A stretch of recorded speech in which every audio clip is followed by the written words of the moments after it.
You use muscles every day to do activities. This woman is using muscles to breathe, circulate blood, and move her hand to take notes. Your cardiac and smooth muscle tissues are involuntary. You do not consciously control their actions. Skeletal muscle works under voluntary control. Skeletal muscles are composed of bundles of muscle fibers. Muscle fibers are long cylindrical cells containing several nuclei. Muscles will contract or relax when they receive signals from the nervous system.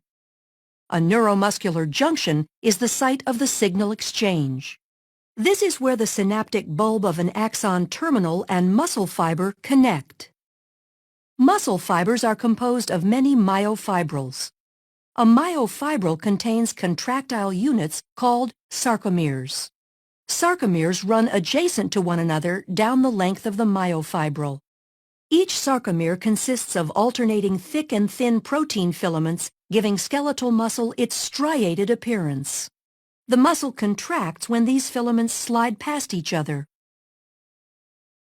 The thick filaments are myosin, which are anchored at the center of the sarcomere, called the M-line. The thin filaments are composed of the protein actin, which are anchored to the Z-lines on the outer edges of the sarcomere.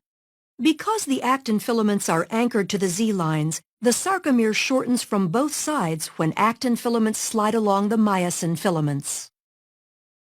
Although the action between the filaments is described as sliding, the myosin filament actually pulls the actin along its length. The cross bridges of the myosin filaments attach to the actin filaments and exert force on them to move. This action is known as the sliding filament mechanism of muscle contraction. In this model, the sarcomeres shorten without the thick or thin filaments changing in length. A contraction begins when a bound ATP is hydrolyzed to ADP and inorganic phosphate. This causes the myosin head to extend and can attach to a binding site on actin, forming a cross bridge. An action called the power stroke is triggered, allowing myosin to pull the actin filament toward the M-line, thereby shortening the sarcomere.